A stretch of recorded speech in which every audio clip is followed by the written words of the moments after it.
صلی اللہ علیہ وآلہ القرآن افضل کل شیء دون اللہ. صلوات پڑھ دیں محمد و آل محمد.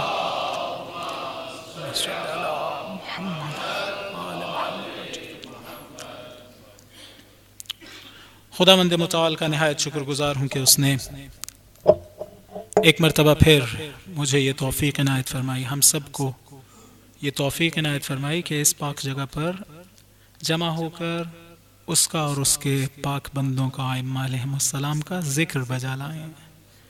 مقام شکر ہے، اس نے ہمارے گناہوں کے باوجود، ہماری کوتاہیوں کے باوجود، ہماری تمام تر تقصیرات کے باوجود، جو کوتاہیاں ہم روزمرہ اپنے اعمال میں انجام دیتے ہیں، اس کے باوجود اس نے ہمیں یہ توفیق دی ہے کہ ہم ایک مرتبہ پھر ایک پاک جگہ پر جائیں، جہاں جس وقت ہم لوگ بیٹھتے ہیں تو صرف ہم نہیں ہوتے ہیں، خود ائمہ علیہم السلام تشریف لاتے ہیں، فرشتے آتے ہیں. تو مقام شکر ہے کہ اس نے ہمیں بھی اجازت دی ہے. اگر یہ پچھلے چند دنوں حتیٰ آج کے دن کی طرف ہی نگاہ دوڑائیں تو دیکھیں گے کہ کئی تقصیرات ہمارے سے سرزد ہوئی ہیں، ممکن ہے گناہ انجام دیے ہوں، لیکن اس کو خداوند متعال نے مانع نہیں بننے دیا اس بات کے لیے کہ ہم یہاں جمع ہو جائیں. ہمیں یہ توفیق دی ہے، وہ مقام شکر ہے. دیکھیں، ہم عام طور سے اپنی زندگی ایک ظاہری نظام کے مطابق چلا رہے ہوتے ہیں. ہم عام طور سے اپنے روزانہ کے اعمال، روزانہ کے افعال ایک ظاہری نظام زندگی کے تحت گزار رہے ہوتے ہیں. وہ نظام زندگی اکثر ایسا ہوتا ہے جسے ہم نے خود اپنے لیے بنایا ہوتا ہے. ہماری روزمرہ کے روٹین، روزمرہ کے اعمال، اہداف ایسے ہوتے ہیں جسے ہم نے پلان کیا ہوتا ہے، روزانہ اسی طرح سے ہم کر رہے ہوتے ہیں. ایسا نہیں ہے کہ فقط و فقط وہ ظاہری پلان اس دنیا میں کار فرما ہے. حقیقت ایسے نہیں ہے. حقیقت یہ ہے کہ ایک باطنی نظام اس پوری کائنات میں کار فرما ہے. وہ باطنی نظام جہاں ہمارے سے افعال سرزد ہوتے ہیں، باطنی اس لیے ہے کہ ہمیں نظر نہیں آتا، ہماری حدیں فقط ظاہری. اکثر ہم لوگ اسی طرح سے ہیں. قرآن اس حقیقت کو بیان کر رہا ہے. قرآن کہتا ہے یعلمون ظاہرا من الحیات الدنیا وہم عن الآخرۃ ہم غافلون. کہا کہ اکثر لوگ فقط و فقط دنیاوی زندگی کے ظاہر کے تھوڑے سے کا علم رکھتے ہیں، پوری ظاہری دنیا کو نہیں جانتا، کوئی بھی نہیں جانتا. آج اتنی ترقی کے باوجود، میڈیکل سائنسز کی اتنی ترقی کے باوجود، کوئی بھی سائنٹسٹ دعوے دار نہیں ہے کہ وہ پوری ظاہری دنیا یا ظاہری کائنات کو جانتا ہو. دیکھیں، کائنات فقط اس جو زمین ہے، سیارہ، اس کا نام تو نہیں ہے نا. یہ تو بہت باریک سا چھوٹا سا نقطہ ہے پوری کائنات کے مقابلے میں، نہ نظر آنے والا. یعنی اگر پوری وسعتوں کو ذہن میں رکھیں، میں نے وہ امیجز، وہ فوٹوز، پکچرز دیکھی ہیں کہ جہاں پر اگر پوری کائنات کے مقابلے میں جسے ابھی تک سائنٹسٹ دیکھ چکے ہیں یا دیکھ سکتے ہیں، اس کے مقابلے میں اس زمین کو رکھا جائے تو نظر نہیں آتی، اتنی باریک اور اتنی چھوٹی ہے. پوری کائنات یہ نہیں ہے. یہ پوری کی پوری کائنات ظاہر کائنات ہے، باطن کائنات نہیں ہے. جو کچھ بھی ان آنکھوں سے نظر آ سکتا ہے، جو کچھ بھی ان کانوں سے سنا جا سکتا ہے، وہ ظاہر ہے، باطن نہیں ہے. خیر، یہ اتنی بڑی کائنات اور اس کی وسعتوں کے مقابلے میں یہ جو سیارہ جس میں ہم رہتے ہیں، کوئی بھی سائنٹسٹ قائل نہیں ہے کہ یہ پورے کا پورا ہم نے دیکھ لیا ہے. حتیٰ ایک ڈاکٹر صاحب کہہ رہے تھے کہ میڈیکل سائنسز دعوے دار ہے کہ ہم انسان کے جسم کے 5% کا علم رکھتے ہیں. انسان کا جسم جو ظاہر جسم ہے، دیکھیں روح کی بات تو نہیں ہو رہی نا، جسم کی بات ہو رہی ہے. یہ جو جسم جسے لیبارٹری میں ٹیسٹ کیا جا سکتا ہے، ہر قسم کا اس پہ تجربہ کیا جا رہا ہے. اب تو میڈیکل سائنسز یہاں پہنچ گئی کہ اب ہیڈ ٹرانسپلانٹ ہونے لگا ہے. آپ نے سنا تھا کہ کسی زمانے گردہ ٹرانسپلانٹ ہوتا ہے، لیور ٹرانسپلانٹ ہوتا ہے، دل ٹرانسپلانٹ ہوتا ہے. اب سر کو ٹرانسپلانٹ کرنے لگے ہیں. اتنی ترقی کے باوجود دعویٰ کیا ہے کہ ہم انسانی جسم کے فقط و فقط 5% حصے کا علم رکھتے ہیں، 95% حصے کا ابھی علم نہیں ہے. ظاہری دنیا دیکھیں قرآن نے کس قدر دقیق عبارت استعمال کی ہے. کہا یعلمون ظاہرا من الحیات الدنیا، یہ دنیاوی زندگی کے پورے کا علم نہیں رکھتے. ایک چھوٹے سے حرف کا اضافہ کیا من، یہ نہیں کہا یعلمون ظاہر الحیات الدنیا، یہ حیات دنیا کے ظاہر کا علم رکھتے ہیں. کہا یہ حیات دنیا میں سے بعض کا علم رکھتے ہیں، بعض کے بھی ظاہر کا. اکثر لوگ اس طرح سے ہیں، باطن حیات دنیا کا علم نہیں رکھتے، ظاہر کا علم رکھتے ہیں لیکن پورے کے پورے ظاہر کا نہیں، پورے کے پورے ظاہر کا بھی نہیں، اس ظاہر میں سے بھی بہت سے تھوڑے کا. بس یہیں سے ایک دلیل اس بات پہ قائم ہو جاتی ہے کہ دنیا کا ایک باطن ہے. اگر دنیا کا باطن نہ ہوتا تو یہ کہنا درست نہیں تھا کہ اکثر لوگ فقط و فقط ظاہر کا علم رکھتے ہیں. باطن و ظاہر ہوں تو یہ کہنا درست ہے کہ یہ باطن کا علم نہیں رکھتے، فقط ظاہر کا علم رکھتے ہیں. اگر باطن نہ ہوتا تو یہ کہنا درست نہیں تھا کہ فقط ظاہر کا علم ہے. ایک درود پڑھ دے محمد و آل محمد علیہ السلام.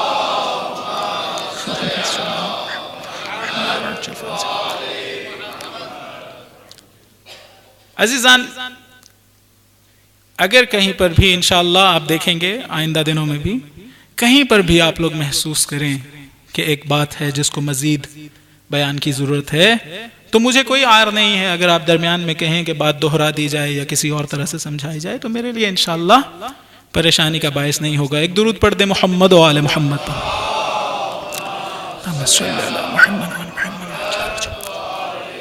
یہ کہنا کہ فقط ظاہر کے بعض کا علم ہے، یہ دلیل ہے کہ باطن ہے. آپ سورہ جمعہ میں پڑھتے ہیں کیا کہ ثم تردون الی عالم الغیب والشہادہ، پھر تمہیں لوٹایا جائے گا تم چاہو یا نہ چاہو. پیسیو وائس ہے، صیغہ مجہول ہے، صیغہ معروف نہیں ہے. یہ نہیں ہے کہ پھر تم لوگ لوٹو گے. ثم تردون، پھر تمہیں واپس لوٹایا جائے گا کس کی طرف؟ الی عالم الغیب والشہادہ، اس کی طرف جو عالم ہے. کس کا؟ فقط ظاہر کا نہیں، ظاہر و باطن سب کا.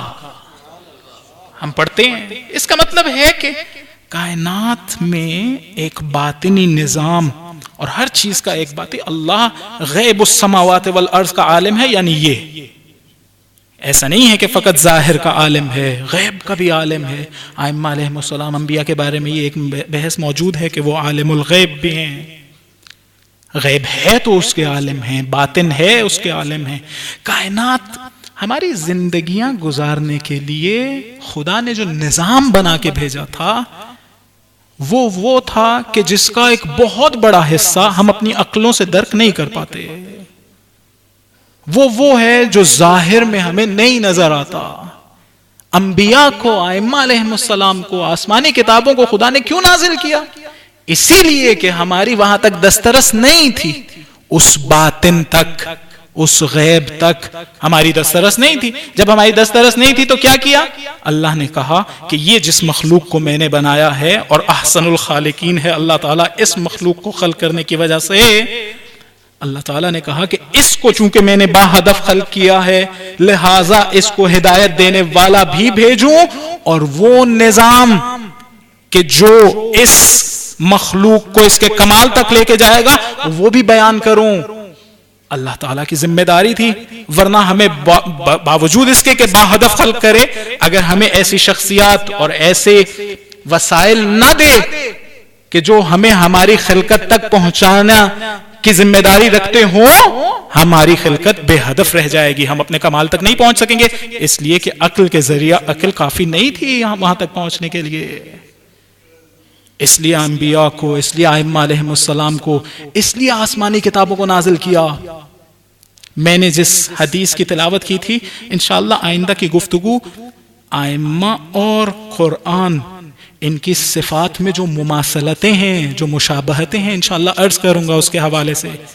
ایک مشابہت قرآن میں اور ائمہ علیہ السلام میں یہ ہے کہ دونوں کی ذمہ داری یہ ہے کہ وہ نظام باطنی جس کے مطابق اس کائنات کو خلق کیا گیا تھا وہ ہمیں سمجھاتے ہیں۔ اگر نہ ہوتے ہم نہ سمجھ پاتے، اس لیے کہ ہم فقط ظاہر تک محدود ہیں۔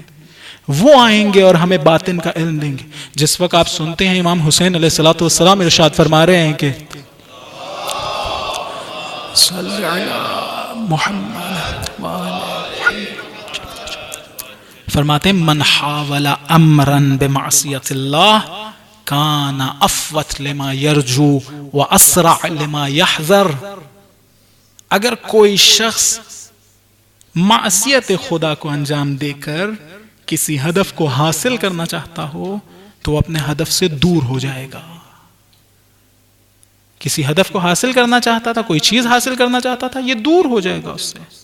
کسی چیز سے ڈر رہا تھا، اس لیے معصیت کے ذریعے سے اس سے بچنا چاہ رہا تھا، اب یہ اس کا شکار ہو جائے گا۔ حقیقت میں امام حسین علیہ السلام نے ایک باطنی لا، ایک باطنی قانون سے پردہ کشائی کی ہے۔ کہا یہاں تک تم خود نہیں پہنچاؤ گے، خدا نے ذمہ داری لگائی ہے ائمہ کی کہ ہمیں بتائیں۔ جس وقت معصیت کے ذریعے سے ہم نے کوئی چیز حاصل کرنا چاہیے، دیکھیں ہمارے ہاں معاشرے میں عام طور سے ہوتا ہے۔ یہ آج کی گفتگو آپ مقدمے کے طور پہ اس کو گوش فرمائیں، اور اس مقدمے کو اس لیے قوت سے ذہن نشین کر لیں کہ اس کے اوپر انشاءاللہ تعالی وہ مبنا اور وہ بنا قائم کرنا چاہتا ہوں جو اگلے 4 دنوں میں انشاءاللہ آپ کے گوش گزار کروں گا۔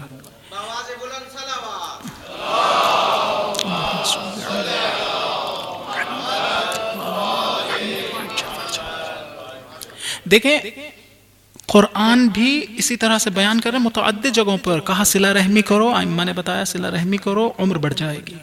باطنی قانون ہے، عقل کے ذریعے سے نہیں یہاں تک پہنچنا تھا۔ عقل کے ذریعے سے یہ کہ اپنے جسم کی سلامتی کی حفاظت کرو، اس کی حفاظت کرو، عمر بڑھتی رہے گی۔ حدیث میں ہے کہ انسان جتنا اپنے گناہوں کی وجہ سے موت کا شکار ہوتے ہیں، خود موت کی وجہ سے اس قدر شکار نہیں ہوتے۔ باطنی قانون ہے، ایک چل رہا ہے، ایک لا چل رہا ہے، اسے میں پسند کروں یا نہ کروں، میں اس کو جانتا ہوں یا نہ جانتا ہوں، اس سے فرق نہیں پڑنا۔ دیکھیں ایک باطنی قانون جس کے مطابق یہ دنیا چل رہی ہو، میں اس سے جاہل رہ گیا تو میری غلطی ہے، یہ نہیں ہوگا کہ میرے جاہل رہنے کی وجہ سے وہ قانون اپنی جگہ باقی نہیں رہے گا۔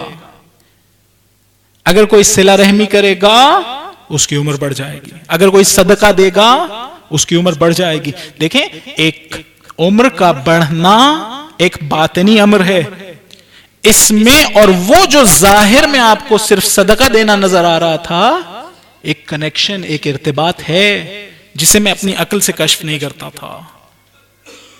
اس کے باطن کی طرف آپ توجہ کریں تو انسان کے بارے میں کہا گیا ہے کہ صدقے کے بارے میں کہ اگر صدقہ دینے والے کو یہ پتا ہو کہ جس وقت کوئی شخص آتا ہے اس سے مدد طلب کرتا ہے اور یہ مدد کر رہا ہوتا ہے تو قبل اس کے کہ اس کی مدد اس کے ہاتھ میں پہنچے خدا کے ہاتھ میں پہنچتی ہے تو یہ کترائے نہیں۔ اس کا مطلب ہے حقیقت صدقہ اس سے بہت بلند ہے جو میں سوچ رہا تھا۔ میں سوچ رہا تھا میں ایک عام آدمی کی مدد کر رہا ہوں، یہ ظاہر تھا۔ باطن ایسا نہیں ہے، باطن ایسا ہے، باطن جو مجھے سمجھ میں آتی ہے، باطن یہ ہے کہ خدا کا ایک نظام چل رہا ہے، میں نے جس وقت کسی کو صدقہ دیا ہے میں اس نظام میں ایک حصہ بن گیا ہوں۔ حضرت موسیٰ کوہ طور پہ گئے، خدا سے بات کرنے کے لیے گئے، خدا سے کہا خدا بیمار ہوں۔ خدا نے کہا واپس جائیے فلاں طبیب کے پاس، وہ آپ کو فلاں جڑی بوٹی سے دوا بنا کے دے گا، وہ کھا لیجئے گا آرام آ جائے گا۔ حضرت موسیٰ گئے، جڑی بوٹی سے دوائی بنائی، کھا لی، آرام نہیں آیا۔ واپس گئے خدا کے پاس، خدا سے کہا خدایا میں نے دوائی بنا کے کھا لی ہے، مجھے آرام نہیں آیا۔ خدا نے کہا میں نے آپ سے نہیں کہا تھا دوا بنا کے کھا لیجئے، میں نے آپ سے کہا تھا اس طبیب کے پاس جائیے، وہ آپ کو اسی جڑی بوٹی سے یہی دوا بنا کے دے گا، آپ کھا لیں گے، آپ کو شفا مل جائے گی۔ یعنی کیا؟ یعنی یہ کہ ایک نظام تھا جو حاکم تھا اس شفا کے لیے۔ عزیزان اگر آپ وسیلے کی طرف توجہ کریں تو یہی تو ہم کہہ رہے ہیں.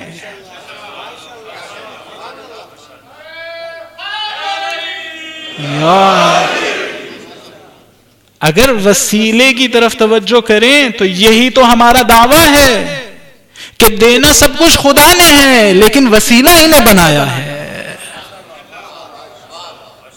نظام ہے اس کا. اچھا عجیب یہ ہے کہ ایسا نظام بنایا ہے جو انہیں مانتا ہے اسے بھی دے رہے ہیں, جو نہیں مانتا اسے بھی دے رہے ہیں. وہاں بخل نہیں ہے, وہاں بخل نہیں ہے. تو حقیقت میں کیا ہوا؟ اچھا اب دیکھیے, حقیقت میں تو شفا دینے والا اللہ تعالیٰ ہے نا. ڈسپرین کی گولی وسیلہ ہے, یا اور جو ہم لوگ دوا لیتے ہیں, ڈاکٹر ایک وسیلہ ہے. ہماری خوش قسمتی کیا ہے کہ خداوند متعال ہمیں یہ اجازت دے, ہم سے راضی ہو کے یہ اجازت دے کہ وہ نظام جو اس کا چل رہا ہے اس میں کسی ایک جگہ پر ہم فٹ ہو جائیں, وہ ہمیں جگہ دے. دیکھیں یہ مجالس جن کا انعقاد ہم کر رہے ہیں یہ نہ آج سے پہلے رکی ہیں نہ آئندہ کبھی رکیں گی. جو لوگ حاضر ہوتے ہیں ان مجالس میں, ایسا نہیں ہے کہ مجلس پڑھنے والا یا مجلس میں آنے والا اس کی طرف سے کوئی کمال یا کوئی احسان ہوتا ہے اس مجلس پر. مجلس کا ایک ہدف ہے, وہ یہ کہ تعلیمات حقہ کو لوگوں تک بیان کیا جائے اور پہنچایا جائے. مجھے پڑھنے کی اجازت دی ہے یہ اس کا کرم ہے, اس نے مجھے اجازت دی اس نظام میں داخل ہو جاؤں. ورنہ ایک چھوٹی سی چوٹ اسی آنکھ پہ لگے تو اس کے بعد اسی زبان پہ اسی حلق میں اس نظام سے باہر ہو جاؤں گا. جو میں کہہ رہا تھا کہ مقام شکر ہے, ہم لوگ بہت سے لوگ اس وقت یہیں اسلام آباد میں موجود ہیں, وقت بھی ہے, طاقت بھی ہے, پیسہ بھی ہے, لیکن مجلس میں نہیں ہیں, لیکن ہمیں اجازت دی. تو عزیزان ایک نظام باطنی کار فرما ہے. ایک درود پڑھ دیں بآواز بلند پر محمد والا محمد وآل محمد. ہم سے یہ مطالبہ کیا گیا ہے کہ اگر وہ کمال مطلوب اور وہ کمال ممکن جس تک ہم پہنچ سکتے ہیں, پہنچنا چاہتے ہیں, تو اپنی زندگیوں کو اپنے تئیں نہ اختیار کریں, خود سے نہ اس کا نظام بناتے رہیں. ہم ایک مخلوق ہیں, اس مخلوق کو کیسے کام کرنا چاہیے کہ اپنے ہدف کو حاصل کر لے, خود خداوند متعال نے بیان فرمایا ہے. یہ اسی طرح سے ہے جس طرح سے آپ کوئی الیکٹرک اپلائنس خریدتے ہیں, کوئی چیز خریدتے ہیں تو ساتھ ایک مینول آتا ہے. آپ کو بتاتے ہیں کہ بنانے والے نے اس دستگاہ کو اور اس الیکٹرک اپلائنس کو جب بنایا ہے تو اگر اس کو ایسے استعمال نہ کیا تو غلط ہے, اور اگر ایسے استعمال کیا تو درست ہے. انبیاء علیہ السلام کو, ائمہ علیہ السلام کو, قرآن کو وہی نظام باطنی بیان کرنے کے لیے بھیجا. ہم سے کہا اب آپ اپنے مطابق زندگی نہ گزاریں. ایک بندہ سوچ سکتا ہے کہ بھائی اگر میں نے سود کمایا, سود سے پیسے حاصل کیے تو حاصل کیے. قرآن کہہ رہے نہیں کیے, اللہ تعالیٰ کہہ رہے نہیں کیے. یمحق اللہ الربا, اللہ تعالیٰ ربا کو, سود کو مٹا دے گا.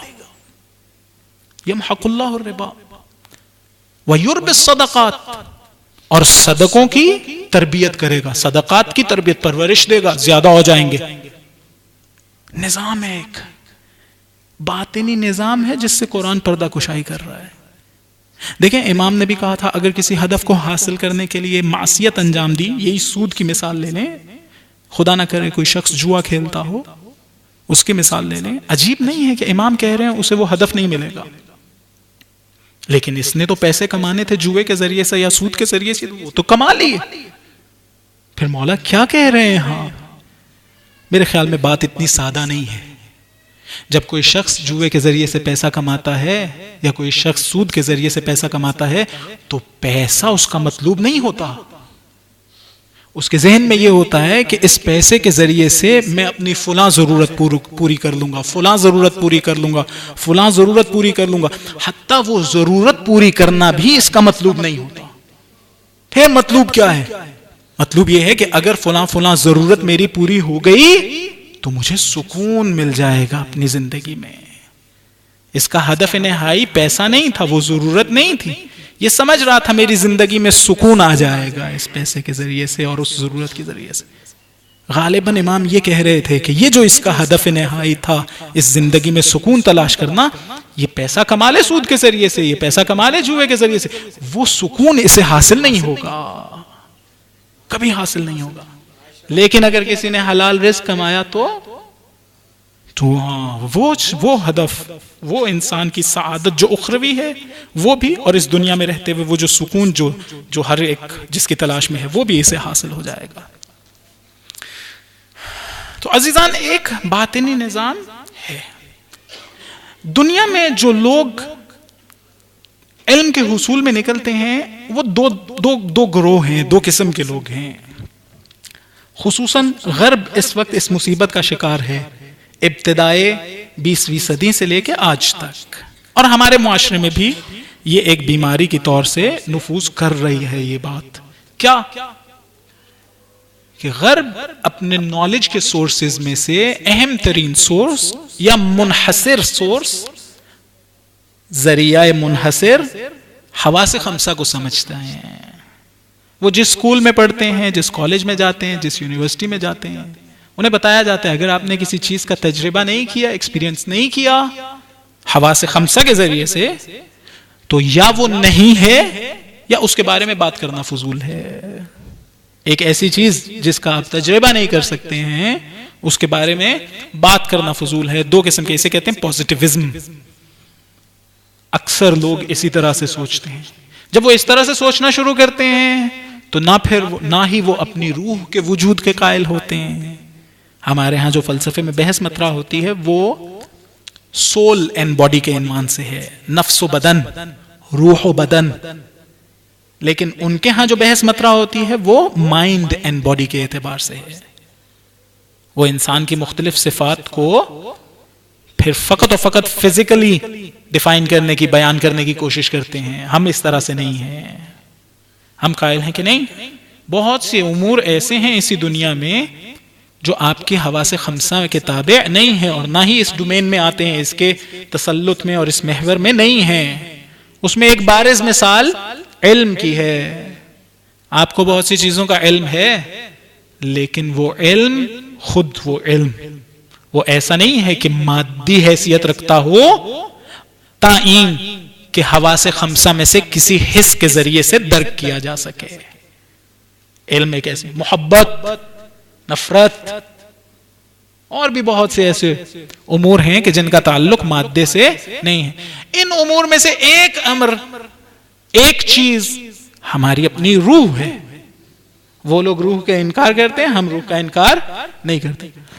ہم جس وقت انسان کو بیان کرنا شروع کرتے ہیں تو انسان کو اس کے جسم میں نہیں ڈھونڈتے. انسان کو اس کے جسم میں نہیں ڈھونڈتے. ہم کہتے ہیں انسان کے دو پہلو ہیں، ایک اس کی جسمانیت اور ایک اس کی روحانیت یا روحیت اور نفسانیت. انسان کے دو پہلو ہیں. ایک پہلو ہے اس کی جسمانیت جسے ہم بشریت سے تعبیر کرتے ہیں. انسان کے ظاہر کی طرف آپ نے اشارہ کرنا ہو تو وہ اشارہ جب آپ کریں گے تو اس کی بشریت کی طرف اشارہ کر رہے ہوں گے، اس کی روح کی طرف نہیں. کہتے ہیں میں نے فلاں صاحب کو دیکھا تو ان کی روح کو تو نہیں دیکھا نا، میں نے تو ان کے جسم کو دیکھا. ہم اس قدر بیچارے ہیں، اس قدر کمزور اور ضعیف ہیں کہ میں آج تک اپنے آپ کو نہیں دیکھ سکا. میں نے اپنے جسم کو دیکھا ہے، متعدد دفعہ دیکھا ہے. میں نے آئینے میں اپنے جسم کو متعدد دفعہ دیکھا ہے، اپنے آپ کو آج تک نہیں دیکھا ہے. کہتے ہیں ولایت کا پہلا درجہ یہ ہے انسان اس قابل ہو جائے کہ اپنے آپ کو دیکھ پائے. جو بڑھتا جائے پھر ایسی جگہ پہنچتا جائے گا کہ دوسروں کو دیکھ پائے گا، جسموں کو نہیں، ان کی روحوں کو، بشری جنبے کو نہیں، اس کو نہیں جسے میں بشری ناحیہ اور حیثیت کی طرف، جس کی طرف میں اشارہ کر رہا ہوں، اس کو نہیں، اس کی حقیقت، اس کی روح کو، یعنی وہ جو زیادہ اہم حقیقت ہے. ورنہ بشریت انسان کا، انسانی ایک حیثیت ہے. میری دو حیثیت ہیں. اچھا یہیں سے ذرا توجہ کیجئے، ایک مسئلے کو حل کرنا چاہتا ہوں. ایک مرتبہ درود پڑھ دیں محمد و آل محمد.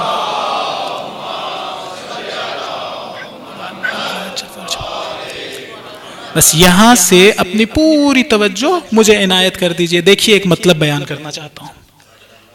حضور سے خدا نے ارشاد فرمایا قل، ان سے کہیے، حکم دے رہے خدا، امر ہے، یعنی آپ کہیے ان سے. کیا کہیں؟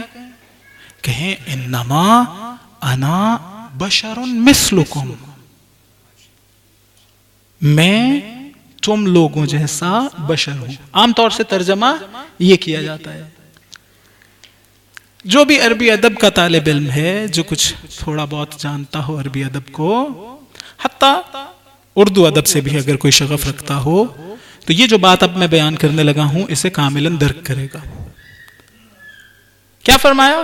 کہا قل انما انا بشر مثلکم. عام طور سے ترجمہ کیا کیا جاتا ہے کہ ان سے کہہ دیجئے کیا کہ میں تم لوگوں جیسا بشر ہوں. میرے خیال میں یہ ترجمہ درست نہیں ہے. ترجمہ اس سے بہت دقیق ہے. یہ ترجمہ درست نہیں ہے. اچھا جو لوگ اس ترجمے کے قائل ہیں وہ کیا کرتے ہیں؟ وہ کہتے ہیں کہ حضور سے کہا کہ آپ ان سے کہہ دیجئے میں تم لوگوں جیسا ہوں، تم لوگ مجھ جیسے نہیں ہو. کیوں آپ میں تم لوگوں جیسا ہوں تم لوگ مجھ جیسے نہیں ہو؟ اس لیے کہ مجھ پہ وحی نازل ہوتی ہے. یوحا الیہ، مجھ پہ وحی نازل ہوتی ہے، تم پر وحی نازل نہیں ہوتی. یہ بات مجھے کاملاً ہضم نہیں ہوتی تھی، کاملاً نہیں سمجھ میں آتی تھی. تعین کے اس آیت میں غور کیا، خداوند متعال نے عطا کیا، اور پھر میں نے ایک بہت بڑے عالم کی عبارتوں میں اسی مطلب کو دیکھا. دیکھیں یہ اسلوب جو قرآن نے اختیار کیا ہے اسے کہتے ہیں تشبیہ، اردو میں بھی عربی میں بھی. کیا کہو؟ ان سے کہہ دو میں تم لوگوں جیسا بشر ہوں. عربی میں اگر کہنا ہو فلاں صاحب شیر کی طرح بہادر ہیں تو کہا جاتا ہے مثلا علی کل اسد یا مثل الاسد. علی اسد جیسا ہے، شیر جیسا ہے. بھئی کس چیز میں شیر جیسے ہیں؟ جواب کیا دیں گے؟ فی الشجاعہ، بہادری میں. بہادری میں شیر. یہی ہم اردو میں کرتے ہیں. اچھا یہاں دو چیزیں ہیں. ایک علی جس کی تشبیہ دینی ہے، اسے کہتے ہیں مشبہ. ایک وہ جس سے تشبیہ دینی ہے، وہ ہے شیر. اسے کیا کہتے ہیں؟ اسے کہتے ہیں مشبہ بہ. ایک وہ جس کی تشبیہ دینی ہے، ایک وہ جس سے تشبیہ دینی ہے. درست ہے؟ قانون یہ ہے کہ بعض اوقات جس وجہ سے تشبیہ دی جا رہی ہے وہ بیان ہوتی ہے اور بیان نہیں ہوتی بعض اوقات. بھئی علی شیر کی طرح ہے کس بات میں؟ بہادری میں. یہ بہادری وجہ تھی کس چیز کے لیے؟ شباہت کے درست ہونے کے لیے. دونوں میں شباہت ہے. کیا وجہ ہے؟ اس لیے کہ بہادری دونوں میں پائی جاتی ہے، اس لیے ایک کو دوسرے سے تشبیہ دی. اور یہ بہادری شیر میں زیادہ واضح ہوگی، زیادہ عیاں ہوگی تمام لوگوں کے نزدیک. تبھی تو تشبیہ دینا درست ہے. ورنہ اگر تشبیہ دیں اور بہادری شیر میں واضح نہ ہو تو سننے والے کو کیا سمجھ میں آئے گا؟ دیکھیں شیر کی بہادری معروف ہے، اسی لیے شیر سے تشبیہ دی. ایک اور جانور بھی مل سکتا ہے جو بہادر شمار ہوتا ہو، لیکن کیونکہ اس کی بہادری معروف نہیں ہے اس سے تشبیہ نہیں دی جاتی ہے. بس دو باتیں، ایک وہ جس کی تشبیہ دی یا علی، ایک وہ ہے جس کی تشبیہ دی، ایک وہ ہے جس سے تشبیہ دی، ایک وہ وجہ ہے جس وجہ سے تشبیہ دی گئی. اور یہ وجہ شیر میں زیادہ طاقت کے ساتھ ہے، مشبہ بہ میں زیادہ طاقت کے ساتھ ہے. یہ عبارت کہ علی مثل الاسد فی الشجاعہ، اس کو بدل بھی سکتے ہیں. اس کو جب بدلیں گے تو کیا کہیں گے؟ کہیں گے علی شجاع. پہلے میں نے کہا تھا علی مثل الاسد فی الشجاعہ، علی اسد کی طرح ہے بہادر، بہادری میں. اب میں نے کہا علی شجاع، علی بہادر ہے، یہ کہا. اور پھر میں نے کہا مثل الاسد، علی بہادر ہے اسد کی طرح. یہ جو میں نے بہادری کے لفظ کو پہلے مقدم کر دیا نا، پہلے میں نے بعد میں کہا تھا علی مثل الاسد فی الشجاع، اور دوسری دفعہ کہا علی شجاع مثل الاسد. اس کا فائدہ کیا ہے؟ اس کا فائدہ عربی زبان میں یہ ہے کہ علت منحصرہ یا وجہ منحصر تشبیہ کے لیے کوئی اور چیز نہیں ہے، صرف اور صرف بہادری اور شجاعت ہے. دیکھیے جہاں پر رسول خدا کو خدا نے حکم دیا تھا کہ ان لوگوں کو جا کے بتا دیجئے بشریت کی وجہ سے ہم ایک جیسے ہیں، وہاں پر خدا نے کہا یہ نہیں کہنا کہ قل انما انا مثلکم فی البشریہ، کہا کہہ دیجئے انما انا بشر مثلکم. یعنی اب ترجمہ درست یہ ہے کہ وہ چیز جو باعث تشبیہ ہے، وجہ شبہ ہے تم میں اور مجھ میں، کوئی اور چیز نہیں ہے سوائے بشریت کے. کوئی اور چیز ایسی نہیں ہے جس میں تم مجھ جیسے اور میں تم جیسا ہوں. اگر کوئی چیز ہے وجہ شبہ تو وہ کیا ہے؟ وہ ہے بشریت. اور بشریت میری روح کی صفت نہیں ہے، میری جسم کی کیفیت کا نام بشریت ہے. یعنی یہ بشرہ کا مطلب عربی میں کہتے ہیں ظاہرہ، یعنی یہ کہ میری جلد کو میرے بالوں نے ڈھانپ نہیں لیا، میری جلد ظاہر ہو گئی ہے. جانوروں میں ایسا نہیں ہوتا، ان کی جلد ڈھپی ہوئی ہوتی ہے ان کے بالوں کے ذریعے سے. ہم لوگ بشر ہیں، یعنی یہ کہ ہماری جلد ظاہر ہے، ڈھپی نہیں ہے، چھپی نہیں ہے ہمارے بالوں کے ذریعے سے. حضور نے فرمایا ان سے یہ نہیں کہا کہ دیکھو میں تم لوگوں کی طرح ہوں ہر حیثیت سے، نہیں، تم لوگوں کی طرح ہوں فقط و فقط بشر ہونے میں. اپنی روح کے کمال میں تم لوگ میری طرح نہیں ہو، میں تمہاری طرح نہیں ہوں. اور یہاں سے یہ بھی فائدہ لے لیجئے کہ میں نے کہا تھا کہ جس سے تشبیہ دی جا رہی ہو، جس سے تشبیہ وہاں پر وجہ شبہ زیادہ قوی ہونا چاہیے. جیسے بہادری شعر میں حضور نے یہاں پر جن لوگوں سے کہا کہ میں تم لوگوں جیسا ہوں بشریت میں، وہاں یہ حقیقت موجود ہونی چاہیے کہ ان کی بشریت زیادہ بشریت رکھتی ہو. یعنی عام جسم بھی نہیں ہے حضور کا، ان لوگوں کے اجسام نہ جانے کس کس خوراک سے وجود میں آئے ہیں. ائمہ کے بارے میں کہا لم تدنس کل جاہلیت بانجاسہا، آپ نور کی شکل میں اسلاف مطہرہ میں تھے، ارحام مطہرہ میں تھے. یعنی جسم بھی ایک جیسے نہیں ہیں. ایک درود پڑھ دیں محمد وآل محمد علیہ السلام. بھائی اگر جسم ایک جیسے ہوتے تو کیا ممکن تھا کہ حضور کا جسم سایہ نہ دے باقیوں کے سائے دیں؟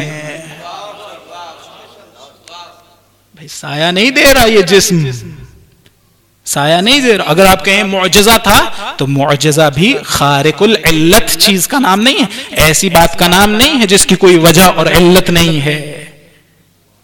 خارق العادت چیز کا نام ہے. عادتاً ایسا نہیں ہوتا، عادتاً ہر جسم سایہ دیتا ہے، لیکن یہ جسم ایسا. اس جسم کے کمالات دیکھیے یا اس کے فضائل میں سے اس فضیلت کی طرف توجہ کیجئے کہ جس وقت حضور معراج پہ گئے تو حضور کی بشریت والے پردے ان میں سے ایک پردہ ہٹایا گیا تو بہت سی مخلوقات نورانی ان حضور کی معرفت حاصل نہ کر سکے، پہچان نہ پائے یہ کون ہے اس شدت نور کی وجہ سے. کیوں اس لبادہ بشریت میں آئے؟ اس لیے کہ ہم اس نور کی طاقت اور اس کے جلوے کی تاب نہیں رکھتے ہیں. لہذا ایک غلاف ہے بشریت کا جو اس قابل بنا دیتا ہے پھر ہمیں کہ ہم پھر انہیں دیکھ پائیں، وہ ہمیں دیکھ پائیں. وَإِلَّا اگر یہ حجاب نہ ہو، یہ غلاف نہ ہو تو کہاں کسی میں تاب ہے کہ حضور کی طرف نگاہ کرے. لیکن عزیزان یہیں سے توجہ کریں ایک مطلب کی طرف کہ یہاں حضور کہہ رہے ہیں لوگوں سے کہ مجھ میں اور تم میں کوئی شباہت نہیں ہے، کوئی وجہ شب نہیں ہے سوائے بشریت کے. یہ مرتبہ ہے عام لوگوں کا.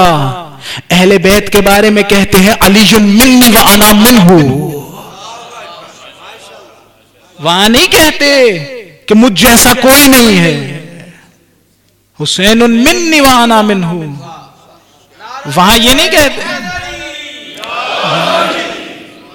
دیکھیں وہاں نہیں کہہ رہے کہ میں تم جیسا نہیں ہوں، تم مجھ جیسے نہیں ہو، یا ہم دونوں میں شباہت و فقط بشریت میں ہے. وہاں کہہ رہے ہیں انا منہ وہو منی.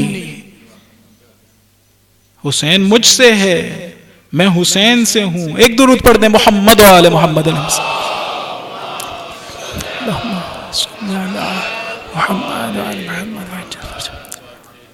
یہ انسانیت، یہ بھی جو ہماری حیثیت ہے، یہ ظاہری حیثیت نہیں ہے.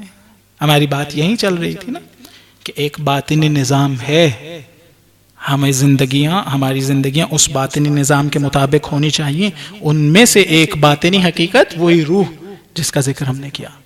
دیکھیں ظاہر میں ممکن ہے ہم لوگ اسی انسانی بشری شکل میں ہوں، باطن میں تو یہ ضروری نہیں ہے نا. امام زین العابدین علیہ الصلوۃ والسلام اللہم صلی علی محمد وآل محمد وعجل فرجہم، حج پہ تشریف لے گئے تو ساتھ جو صحابی تھے انہوں نے کیا کہا؟ انہوں نے کہا ما اکثر الحجیج و اقل الضجیج. مفہوم روایت یہ ہے کہ کہا کہ کتنے زیادہ حاجی ہیں اور آوازیں کتنی کم ہیں. امام نے کہا ایسے نہ کہو. کیا کہیں؟ کہا کہو ما اکثر الضجیج و اقل الحجیج. مضمون روایت یہ ہے کہ کہا یہ ایسے کہو کہ آوازیں کتنی زیادہ ہیں، حاجی کتنے کم ہیں. یہ شخص دیکھ رہا تھا کہ اس قدر کثرت سے حاجی موجود ہیں. امام نے تھوڑی دیر کے لیے آنکھوں سے، وہ جو باطنی آنکھیں ان سے پردہ ہٹایا تو اب اس نے کیا دیکھا کہ کوئی کسی جانور کی شکل میں، کوئی کسی جانور کی شکل میں، کوئی کسی جانور کی شکل میں. حقیقی انسان بہت تھوڑے ہیں، حقیقی انسان بہت کم ہیں. خدا کا لطف نہیں ہے کہ اس نے ہم پہ اس پردہ بشریت کو ابھی تک باقی رکھا ہوا ہے. کتنا خوبصورت ہے وہ خدا جو ہمارے گناہوں کے باوجود ہم پہ اس پر. دیکھیں وہ جو رسول نے فرمایا تھا من لحاظ القلب، اس کتے کے مقابلے میں کون جائے گا، ایسا نہیں تھا کہ گالی دے رہے تھے، بتا رہے تھے اگر کوئی اس کی حقیقت دیکھ سکتا تو دیکھ لیتا اس کی حقیقت کتے والی ہے. جو بھی رسول اور اہل بیت کے مقابلے میں آئے اس کی حقیقت یہ ہے، کسی کو پسند آئے یا نہ آئے. شمر جس وقت امام کے سینے پہ آیا تھا اور قدم رکھے تھے تو امام نے یہی کہا تھا کہ میں نے دیکھا 2 رنگوں والا کتا مجھے قتل کرے گا. اس کو بتایا حقیقت تمہاری یہ ہے.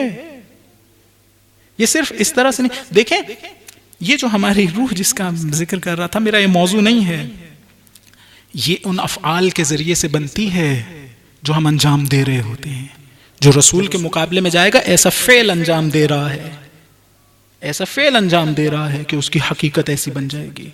یہ مختلف کاموں کے ذریعے سے بنتی ہے. اگر کوئی شخص روزانہ گالیاں دیتا رہے، لوگوں کو اپنی زبان کے ذریعے سے گالیاں دے رہا ہے، برا بھلا بول رہا ہے، چیخ رہا ہے، یہ کون سا فعل انجام دے رہا ہے؟ وہی فعل جو کتا انجام دیتا ہے.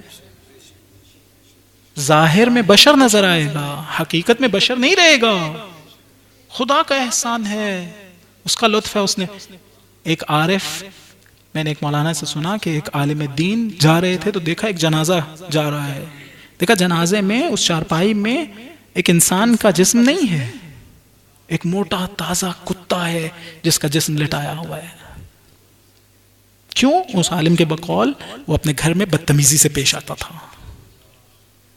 بچوں سے، بیوی سے بدتمیزی سے پیش آتا تھا. ہم چاہیں یا نہ چاہیں، ہمیں اچھا لگے یا برا لگے،